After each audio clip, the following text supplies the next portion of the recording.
Bernardo Navazo, analista de Relaciones Internacionales y profesor de la Universidad Carlos III de Madrid. Bernardo, buenos días. Muy buenos días.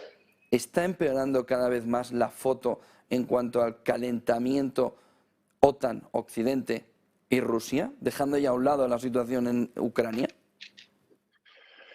Pues creo que utilizas términos que por una parte son gruesos y por la otra parte son muy precisos. Lo cierto es que durante el mes de verano observamos que había una cierta polarización o en cualquier caso un enfriamiento, que por supuesto que había violencia de intensidad variable, pero que las posiciones estaban muy marcadas en Ucrania.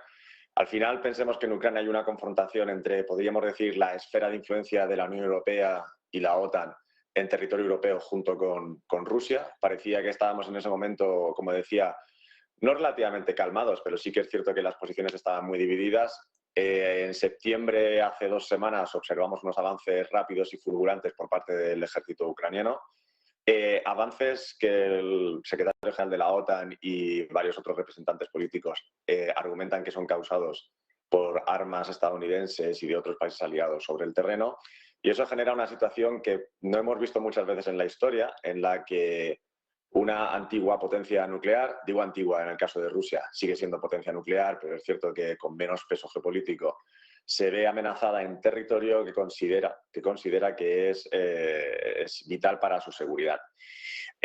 Con lo cual estamos en un escenario en el que no nos hemos visto muchas veces a lo largo de la historia, en el que se están produciendo avances en áreas que considera de su máxima seguridad, en este caso Rusia, y efectivamente una hipótesis que hace unos meses descartábamos, porque el uso estratégico de armas nucleares, o sea, el envío, por ejemplo, pues desde Moscú o desde Rusia hasta Washington, hasta Londres y viceversa, sabemos que es muy difícil que ocurra, prácticamente imposible. No, recordemos en febrero, en marzo y en abril que decíamos no va a ocurrir esa tercera guerra mundial, en tanto que ese uso de armas estratégicas no es razonable, ninguno de estos estados lo considera.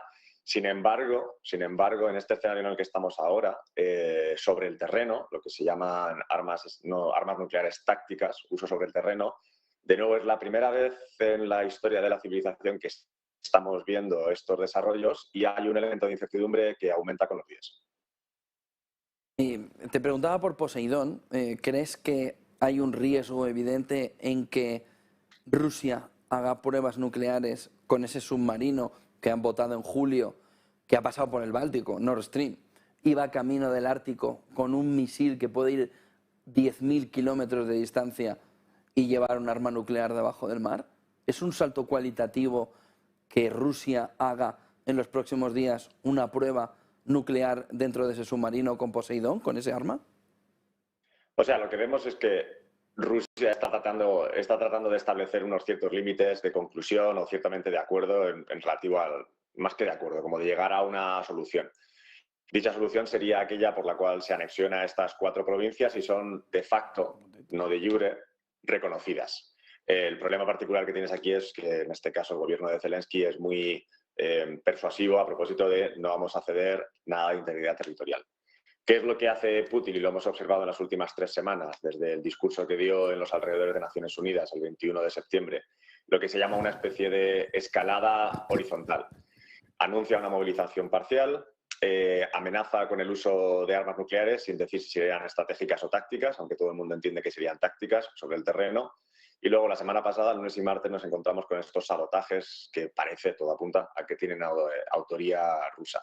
Así que, como se puede observar, está aumentando la presión, diciendo yo estoy dispuesto a llegar a este punto, tenemos que encontrar un entendimiento. El entendimiento de facto está encima de la mesa, que dejadme que yo reconozca estas 4 provincias, que me las anexione, busquemos alguna forma de llegar a ese tipo de acuerdo. De nuevo, estas cosas no se hablan específicamente, sino que son sobreentendidos, aunque yo creo que en este caso hay cierto consenso. ¿Qué es lo que hace entonces con la movilización de sus recursos? Bueno, es que enviar una bomba atómica o detonarla es extremadamente complejo, porque primero las tienes almacenadas. Segundo, tanto Estados Unidos como la Unión Soviética o como Rusia firmaron ciertos acuerdos por los cuales unos y los otros observan desde el espacio dónde están esas armas. Así que Estados Unidos sabe si de los almacenes en los que se guardan ellas se movilizan hacia algún sitio. Luego, aparte, tienes el ejercicio de movilizar y luego tienes el lanzamiento. Así que en estas tres escaladas, en estos tres escalones, Rusia, o en este caso parece que la administración Putin lo que está haciendo es mandando mensajes de escalada, de estoy pasando de un cierto nivel de operación hacia otro, me estoy acercando, no me testes, estoy acercando a esa posición en la que podría utilizar esto.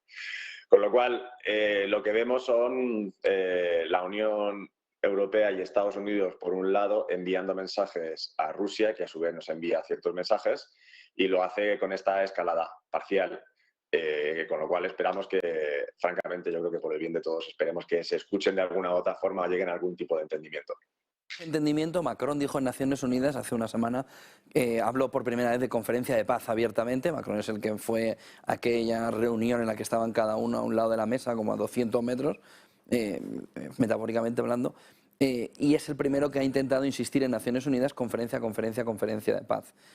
Putin, en el discurso del otro día, de la anexión, el del viernes, abrió la puerta y Zelensky dijo sí, pero sin Putin. ¿Tiene sentido? ¿Debilita a Europa, a Occidente, más que a Europa, el planteamiento de una conferencia de paz que cierre ya este capítulo y que ponga un poco de bálsamo? ¿O debe Occidente otra vez, debe Occidente mostrarse duro con la salida del conflicto? Bueno, son buenas reflexiones y aquí en realidad hay muchos ánimos políticos internos y personales. Si formulamos esta pregunta a los alrededores del gobierno de Zelensky o aparte de las tropas ucranianas, te dirán que desean una salida victoriosa, una victoria por todos los medios y conseguir recuperar absolutamente todo el territorio. Y de hecho, si observas cómo el presidente Zelensky ha ido cambiando sus objetivos conforme le ha ido yendo bien sobre el terreno. En marzo estaba dispuesto a admitir que Ucrania nunca entraría dentro de la OTAN y no se sentía incómodo en marzo, y esto Henry Kissinger lo dijo, que Zelensky no se sentiría cómodo en marzo, no se habría sentido incómodo con aceptar el status quo en el que Crimea y esa parte del Donbass se quedaba en manos rusas. Conforme los últimos 6 meses la tecnología estadounidense y ciertos apoyos le han beneficiado, hasta el punto que ahora dice que no, que quiere una integridad territorial completa, que quiere recuperar también Crimea y que además quiere la membresía de la OTAN. Así que, como vemos, hay diferentes actores que tienen intereses distintos. Vemos que por Ucrania, por el gobierno de Zelensky ahora mismo sería recuperar la integridad territorial completa. Vemos que por parte de la Unión Europea hay este intento, y yo creo que es un poco lo que lleva haciendo Macron durante estos últimos 6 meses, de necesitamos llegar a algún tipo de entendimiento, hay que reducir completamente la violencia que está ocurriendo y la inestabilidad asociada. Ya nos hemos hecho mucho daño, nosotros a ellos le estamos haciendo muchísimo daño con las sanciones, ellos a nosotros nos están haciendo mucho daño con inflación y todo el aumento del precio de la energía que está ocurriendo. Así que lo que vamos a observar los próximos días van a ser este tipo de conversaciones. Vamos a ver probablemente a Zelensky que empuje más en la dirección de que quiere ser muy maximalista con la consecución de sus objetivos. Y vamos a ver probablemente a Putin esta escalada que hemos dicho que podríamos decir horizontal, en el que en diferentes áreas de energía, infraestructura, sobre el terreno y luego también despliegue nuclear va ampliando. Sí me gustaría decir que hay en la agenda geopolítica internacional 2 eventos esta semana que son bastante curiosos. Uno es esta noche que hay una cena en la que probablemente asista Macron una cena privada entre el presidente Macron y el canciller Scholz, que creo que ocurre en Alemania. Este es uno de los temas que está en la agenda. Y luego es que pasado mañana y al día siguiente hay un foro de seguridad en Varsovia en el que el monotema es este tipo de ¿cuál es la respuesta? Pues muchísimas gracias, Bernardo Navazo, como siempre, analista de Relaciones Internacionales y profesor de la Universidad Carlos III de Madrid. Vamos a ver cómo se sale de esto. Buen día y buenas clases. Buen día y muchas gracias a vosotros. 10